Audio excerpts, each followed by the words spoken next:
بسم اللہ الرحمن الرحیم، تختی نمبر 11۔ یہ اس کے کچھ الفاظ ہو گئے تھے، یہ چل رہی تھی۔ اس میں کچھ کلمات ایسے ہیں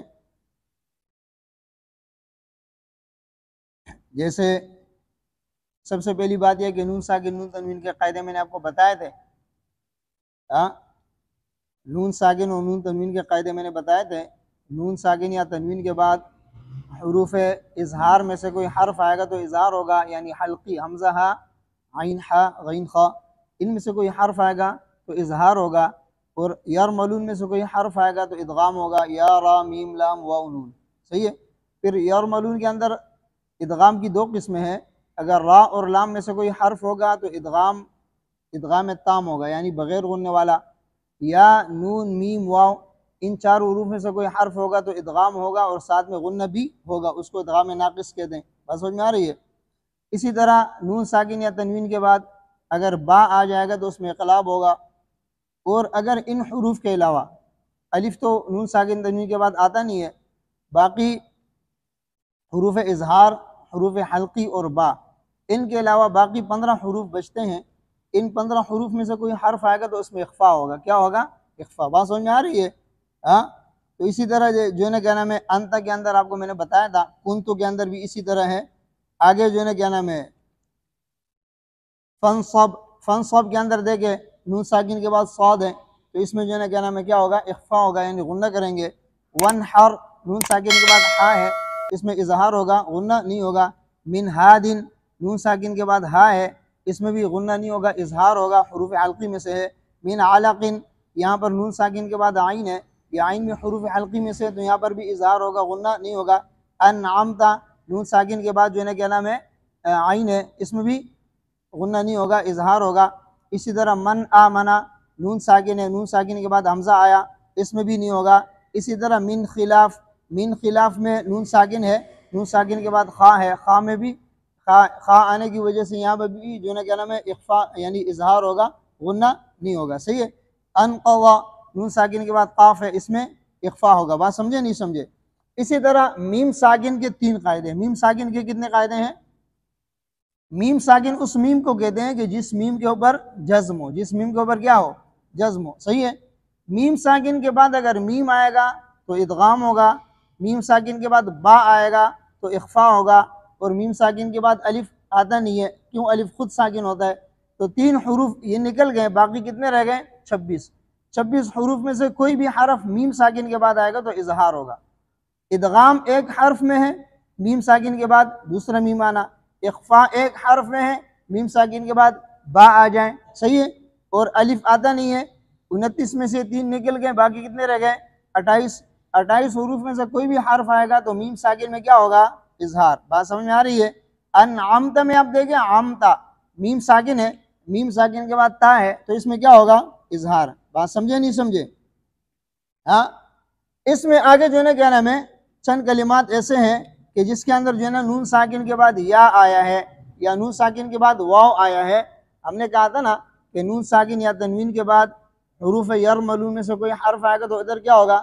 ادغام ہوگا۔ کیا ہوگا؟ ادغام۔ لیکن قرآن کریم میں 4 کلمات ایسے ہیں کہ نون ساکن کے بعد واو بھی آیا ہے اور نون ساکن کے بعد یا بھی ہے، لیکن وہاں پر ادغام نہیں ہو رہا ہے، وہاں پر ادغام جیسے وہ 4 کلمات یہ دنیا، عنوان، صنوان، بنیان۔ دنیا میں نون ساکن ہے، اس کے بعد یا آیا ہے، عنوان میں نون ساکن ہے، اس کے بعد واو ہے، صنوان میں نون ساکن ہے، اس کے بعد واو ہے، بنیان میں نون ساکن ہے، اس کے بعد یا ہے۔ بات سمجھے نا؟ تو یہاں پر ادغام نہیں ہوگا، یہاں پر ادغام نہیں ہوگا، یہاں پر اظہار ہوگا۔ اس اظہار کو اظہار مطلق کہتے ہیں۔ کیا کہتے ہیں؟ اظہار مطلق۔ اچھا، یہ قاعدہ آپ سے کوئی سوال کریں کہ آپ نے قاعدہ بیان کیا ہے کہ نون ساکن یا تنوین کے بعد حروف یرملون میں سے کوئی حرف آئے گا تو ادغام ہوگا، یہاں پر یرملون میں سے یا اور واو ہے، ادغام کیوں نہیں ہوا ہے؟ اس کا جواب یہ ہے کہ نون ساکن یا تنوین کے بعد حروف یرملون میں سے کوئی حرف آئے، وہ حرف نون ساکن اور تنوین والے کلمے میں نہ ہو، اس کے بعد دوسرے کلمے میں ہو، اس کے بعد دوسرے کلمے میں ہو۔ یہاں پر نون ساکن کے بعد جو واو ہے وہ نون ساکن اور واو ایک کلمہ میں ہے، نون ساکن کے بعد جو یا ہے، نون ساکن اور یا ایک کلمہ میں ہے۔ بات سمجھ میں آ رہی ہے؟ تو یہاں پر ادغام نہیں ہوگا۔ بات سمجھے؟ دیکھو، نون تنوین جو ہے نا وہ تو ہمیشہ کلمے کے آخر میں آتا ہے، اس کے بعد اگر حروف جر ممنون آئیں گے تو وہ لازمی بات ہے الگ کلمے میں ہوں گے، صحیح ہے۔ تنوین والا کلمہ جب بھی آئے گا تنوین کلمے کے آخر میں آتے ہیں، کہاں پر آتے ہیں؟ اور نون ساکن کلمے کے درمیان میں بھی آتے ہیں، کلمے کے آخر میں بھی آتے ہیں، سمجھے نا؟ تو یہ نون ساکن کے 4 قاعدے، قنوان، صنوان، بنیان، دنیا، یہ 4 کلمات نون ساکن کے اندر ہے، کس میں ہے؟ بات سمجھے نا؟ نون تنوین میں نہیں ہے، اس لیے نہیں ہے کہ نون تنوین ہمیشہ کلمے کے آخر میں آتے ہیں، تو اس کے بعد اگر حروف جر ممنون آئیں گے تو حروف جر ممنون لازمی بات ہے، جب نون تنوین کلمے کے آخر میں ہے تو حروف جر ممنون پھر دوسرے کلمے میں ہے، تو اس میں یہ قاعدہ اظہار مطلق والا قاعدہ اس میں نہیں ہوتا ہے، اظہار مطلق والا قاعدہ نون ساکن میں، کس میں ہے؟ نون ساکن میں۔ کیوں ہے؟ اس لیے کہ نون ساکن کلمے کے درمیان میں بھی آتا ہے اور نون ساکن کلمے کے آخر میں بھی آتا ہے، اور تنوین جو ہے نا وہ کلمے کے درمیان میں نہیں آتا ہے، کلمے کے آخر میں آتے ہیں، تو اس کے اندر اظہار مطلق والا قاعدہ نہیں ہوگا۔ بات سمجھ میں آ گئی؟ اور اظہار مطلق صرف ان 4 کلمات میں ہے، ان کے علاوہ اور کوئی کلمہ قرآن کریم میں نہیں آیا ہے، ان کے علاوہ اظہار مطلق کا اور کوئی کلمہ قرآن کریم میں نہیں آیا۔ بات سمجھ میں آ رہی ہے؟ اس کے بعد آپ دیکھیں بل رانا، یہ بل رانا اس میں سکتہ ہوتا ہے، اس میں کیا ہوتا ہے؟ سکتہ۔ یہ سکتہ جو ہے نا یہ سکتہ معنوی ہے، سکتے کی 2 قسمیں، کتنی قسمیں ہیں؟ ایک سکتہ لفظی ہے، ایک سکتہ معنوی ہے۔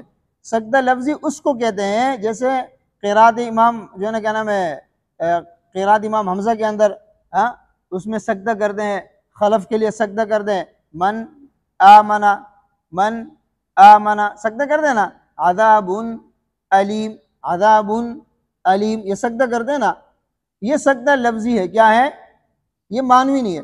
سکتہ لفظی وقف کے حکم میں نہیں ہے، اس لیے عذاب علیم، اگر یہ وقف کے حکم میں ہوتا تو عذاب، یہاں پر وقف میں عذاب با ساکن ہوتا، با کیا ہوتا؟ عذاب علیم ہوتا۔ بات سمجھ میں آ رہے؟ تو یہ وقف کے حکم میں نہیں ہے، اس لیے یہ وصل کے حکم میں۔ کس حکم میں؟ تو اس کو ہم سکتہ کیسے کریں گے؟ عذاب علیم، ورنہ بن وقف میں نہیں پڑھا جاتے۔ بات سمجھ میں آ رہی ہے؟ اور یہ سکتہ معنوی جو ہے یہ وقف کے قائم مقام ہے، کس کے قائم مقام ہے؟ یہ وقف کے حکم میں۔ کس حکم میں؟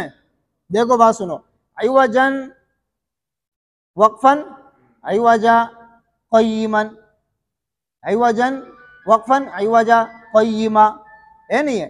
عوجا قیما، یہاں سکتہ کرتے ہیں تو سکتہ کس طرح کرتے ہیں؟ عوجا قیما، ایسے کرتے ہیں نا۔ تو عوجا قیما کیوں کرتے ہیں؟ عوجا وقف میں بھی عوجا ہے نا، تو یہ سکتہ معنوی وقف کے قائم مقام ہے، عوجا قیما۔ بات سمجھے؟ عوجن قیما غلط ہے، ایسے سکتہ نہیں ہوگا۔ سکتہ کیسے ہوگا؟ کیوں؟ یہ سکتہ معنوی ہے، اور سکتہ معنوی کس حکم میں ہے؟ وقف کے حکم میں۔ کس حکم میں؟ بات سمجھ میں آ رہی ہے؟ اسی طرح آپ نے دیکھا بل رانا، یہ لام کا را میں ادغام ہوتا ہے، بر رانا ہوتا ہے، لیکن یہاں پر جب ہم سکتہ کریں گے تو سکتے کی وجہ سے لام کا را میں ادغام نہیں ہوگا، تو اس کا مطلب یہ کہ یہ سکتہ معنوی کس حکم میں ہے؟ وقف کے حکم میں۔ بل رانا ایسے سکتہ کرتے ہیں نا، کیسے کرتے ہیں؟ بل رانا، یعنی لام کو را میں مدغم نہیں کرتے، ادغام نہیں کرتے۔ ادغام جب ہم لام پر وقف کریں گے بل ادغام ہوا، لام پر ہم وقف کریں گے بل ادغام ہوا، ادغام ہوا نہیں ہوا نا۔ اسی طرح جب ہم سکتہ کریں گے تب بھی ادغام نہیں ہوگا، کیوں؟ یہ سکتہ معنوی ہے، اور سکتہ معنوی کس کے قائم مقام ہے؟ وقف کے۔ سکتہ معنوی وقف کے حکم میں ہے، صحیح ہے؟ اسی طرح من راقین ہے نا، من راق پڑھتے نہیں پڑھتے؟ یہ جو ہم سکتہ کرتے ہیں یہ سکتہ معنوی ہے، کیا ہے؟ اگر یہ سکتہ معنوی نہیں ہوتا تو مر راق ہوتا، کیا ہوتا؟ بات سمجھے؟ تو من جب ہم اس پر وقف کریں گے تب بھی من پڑھیں گے نا، مر تو نہیں پڑھیں گے، کیا پڑھیں گے؟ من، صحیح ہے؟ تو جس طرح ہم وقف میں اس کو من پڑھیں گے اسی طرح سکتے میں بھی اس کو من پڑھیں گے، ادغام نہیں کریں گے۔ بات سمجھ میں آ رہی ہے؟ جن کے نزدیک یہاں پر سکتہ نہیں ہے، جن روایات اور قراءات کے نزدیک بل رانا میں بل رانا اور من راق ادھر سکتہ نہیں ہے، ان کے نزدیک یہاں پر برانا اور مر راق ہے، کیا ہے؟ مر راق اور برانا، ان کے نزدیک یہاں پر ادغام ہوگا. کیا ہوگا؟ بات سمجھ میں آ گئی؟ ہاں، سکتہ لفظی اور معنوی کا یہ بیس آپ سمجھ گئے. اب اس کے ہجے کس طرح کریں گے؟ با لام زبر بل، سکتہ، را الف زبر را، بل را، نون زبرنا، بل رانا، وقفاً بل ران. آپ کہیں گے کہ آپ نے تو کہا تھا کہ ہجوں کے اندر جو ہے نا کیا نام ہے، ہم نے حروف، حرکات اور وقف کا نام لینا ہے، یہ کہا تھا نا. یہاں پر آپ نے سکتے کا نام کیوں لیا؟ تو بھائی یہ سکتہ وقف کے قائم مقام ہے. کس کے قائم مقام ہے؟ کس کے قائم مقام ہے؟ بات سمجھ میں آ رہی ہے؟ تو وقف کا نام لیں گے تو سکتے کا بھی لیں گے. سکتہ وقف کے قائم مقام ہے. کس کے قائم مقام ہے؟ بات سمجھ میں آ گئی ہے کہ نہیں آئی ہے؟ اب سمجھ میں آئی نا؟ تو اس وجہ سے ہم یہاں پر سکتے کا نام لیں گے. بات صحیح ہے. اس کے بعد آپ دیکھیں رأی، اس کے ہجے اور اس کا وقف یہ خیال کرنا ہے. رأی، را حمزہ زبر را، یا زیر ی، رأی. اس کا وقف کریں گے نا تو وقف کے اندر دونوں حروف کو کیا کریں گے؟ ظاہر کریں گے. یہ دیکھو حمزہ ساکنہ ہے نا پہلے سے، اور یا ساکنہ ہو گئی وقف کی وجہ سے. دونوں کو ہم ثابت رکھیں گے. آپ کو میں نے بتایا تھا کہ اجتماع ساکنین وقف کے وقت جو ہے نا کیا نام ہے، جب ہم کسی کلمے پر وقف کریں گے اور دو ساکن جمع ہوں گے تو اس کا حکم یہ ہے کہ دونوں ساکنوں کو ثابت کر کے رکھیں گے، حذف نہیں کریں گے. دوسری بات، ماقبل کے ساکن کو اس طرح کی حرکت لگتی ہے، اس کو کیا کہتے ہیں؟ اس کو اختلاس کہتے ہیں. کیا کہتے ہیں؟ اختلاس کے طرح، یعنی ہلکا سا حرکت اس پہ ظاہر ہو جاتے ہیں. ہلکا سا حرکت کس طرح پڑھیں گے؟ رائی، وقفاً رائی، وقفاً رائی. حمزہ کے نیچے ہلکا سی زیر کی طرح حرکت آئی. بات سمجھ میں؟ اس کو اختلاس کہتے ہیں. کیا کہتے ہیں؟ بعض لوگ یہ کہیں گے یہ تو ساکن ہے، ساکن کو حرکت دے دی، غلط ہوا. نہیں، اجتماع ساکنین میں یہ ہلکی سی حرکت آئے گی، ورنہ تو دونوں حروف ادا نہیں ہوں گے.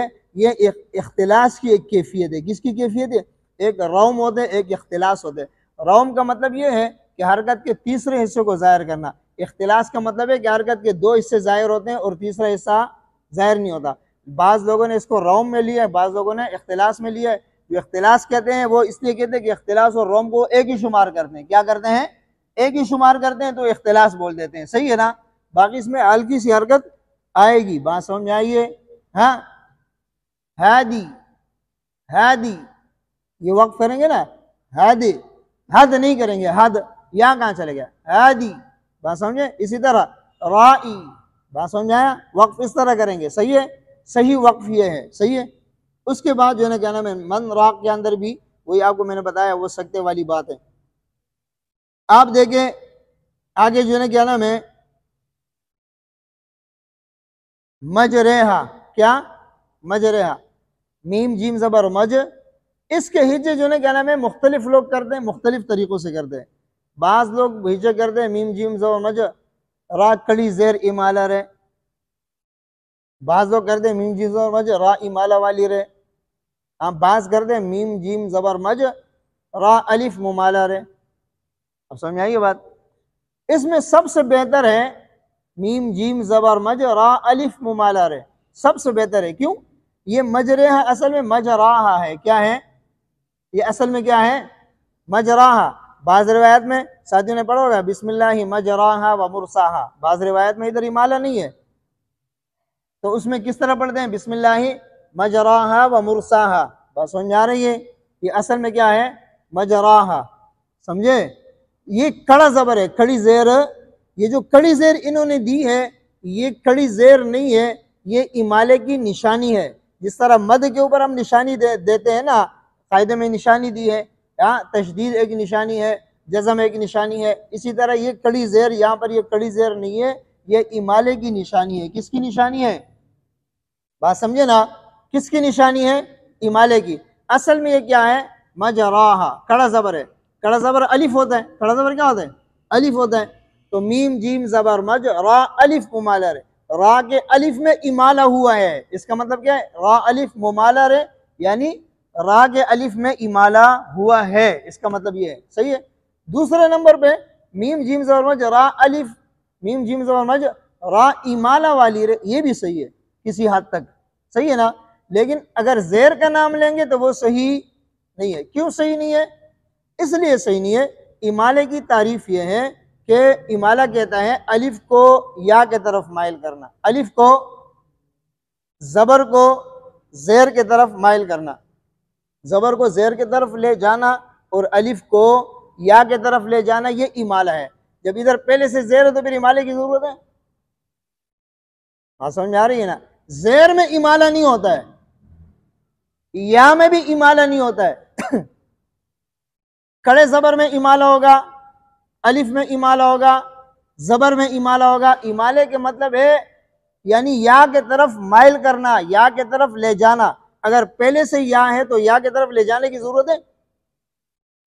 ہاں، زبر آدھا الف ہے، زیر آدھی یا ہے۔ اگر ہم اس کو کڑی زیر بولیں گے تو پوری یا ہے، کڑی زیر بولیں گے تو آپ مجھے بتاؤ جب پہلے سے یا موجود ہیں تو یا کے طرف مائل کرنے کی ضرورت ہے؟ نہیں ہے نا ضرورت، بات سمجھے؟ ایک امام پہلے سے کھڑا ہے، دوسرا آگے ہو کے نماز پڑھانے کی اس کی ضرورت ہے؟ نہیں ہے نا، ایک امام پہلے سے کھڑا ہے، دوسرے کی کیا ضرورت ہے آگے ہونے کی؟ آپ کو پتہ ہے اس کو جو ہے نا کیا نام ہے، نحات حضرات کہتے ہیں تحصیل الحاصل لازمات ہے۔ کیا لازمات ہیں؟ ایک چیز پہلے سے آپ کے پاس موجود ہے، آپ اس کو تلاش کر رہے ہیں۔ آپ کا موبائل جیب میں پڑا ہے، آپ تلاش کر رہے ہیں اس کو، پہلے سے جیب میں پڑا ہے۔ تو یہاں پر اگر کڑی زیر ہے نا تو اس میں امالے کی ضرورت ہی نہیں ہے۔ امالہ پوری یا نہیں ہے اور کڑی زیر پوری یا ہے۔ بات سمجھ آ رہی ہے نا؟ یعنی آپ امالہ کر رہے ہیں، پوری یا کے طرف نہیں لے کر جا رہے، یا کے طرف مائل کر رہے ہیں، پوری یا نہیں بنا رہے ہیں۔ پوری یا بنائیں گے مجریہا ہوگا، کیا ہوگا؟ تو مجریہا تو ہم نہیں کر رہے ہیں، مجرے کر رہے ہیں، پوری یا تو نہیں ہو رہی ہے۔ امالہ جو ہے نا یہ مکمل یا نہیں ہے، مکمل یا نہیں ہے۔ بات سمجھ میں آ رہی ہے؟ وہ پہلے سے آپ کڑی زیر بولتے ہیں تو کڑی زیر تو مکمل یا ہے، پھر اس میں امالہ کرنے کی کیا ضرورت ہے؟ بات سمجھ میں آئی نہیں آئی؟ ہاں، تو امالے کی تعریف یہ ہے کہ زبر کو زیر کی طرف اور یا الف کو یا کی طرف مائل کرنے کو کیا کہتے ہیں؟ امالہ۔ اگر پہلے سے ہم زیر پڑھیں گے تو امالے کی ضرورت رہے گی نہیں۔ بات سمجھے نہیں سمجھے؟ ہاں، تو اس کے ہجے جو ہے نا اس طرح آپ نے کرنے ہیں، صحیح ہے۔ اس کے بعد آل آنا، یہ آل آنا والا کلمہ ہے نا، آل آنا اس کو دو طرح سے پڑھ سکتے ہیں۔ کس طرح پڑھ سکتے ہیں؟ یہ جو آل آنا ہے اس کو کہتے ہیں ابدال۔ کیا کہتے ہیں؟ کیا کہتے ہیں؟ ابدال۔ بات سمجھے؟ اور ایک صورت اس کے ابدال کی، ایک صورت اس کی تسہیل کی ہے۔ کس کی ہے؟ آل آنا اصل میں یہ ال آنا ہے۔ اصل میں کیا ہے؟ اصل میں کیا ہے؟ دو حمزے، کیا ہے؟ پہلا حمزے کے اوپر زبر ہے، دوسرا حمزہ ساکن ہے۔ نہیں، پہلے حمزے پر بھی زبر ہے، دوسرے حمزے پر بھی زبر ہے۔ پہلے حمزے پر بھی زبر ہے، دوسرے حمزے پر بھی زبر ہے۔ بات سمجھ میں آ رہی ہے؟ ہاں، بات سمجھ میں آئی کہ نہیں آئی؟ دونوں حمزوں کے اوپر زبر ہیں، تو یہاں پر دوسرے حمزے کو الف سے تبدیل کر کے ابدال کر دیا، آل آنا، صحیح ہے۔ اور جب اس میں ابدال نہیں کریں گے، دونوں حمزے پڑھیں گے تو دوسرے حمزے میں تسہیل ہوگا، آل آنا، آل آنا۔ یہ قرآن کریم میں 3 کلمات ہیں، آل آنا الذکرین اللہ، آل آنا الذکرین اللہ، یہ 3 کلمات قرآن میں، سمجھ میں آ رہی ہے؟ اس میں پہلا حمزہ جو ہے نا استفہام کا ہے، دوسرا حمزہ وصلی ہے۔ دوسرا حمزہ کیا ہے؟ لام تعریف والا حمزہ وصلی ہوتا ہے نا، آپ نے قاعدہ پڑھا ہے کہ نہیں پڑھا ہے؟ دوسرا حمزہ کیا ہے؟ وصلی ہے۔ حالانکہ قاعدہ یہ ہے کہ حمزہ وصلی جو ہے نا ہمیشہ کیا ہو جاتے ہیں؟ وصل کلام میں گر جاتے ہیں۔ پیچھے سے ملا کر پڑھیں گے تو حمزہ وصلی کیا ہوگا؟ گر جائے گا، حمزہ وصلی نہیں پڑھا جائے گا۔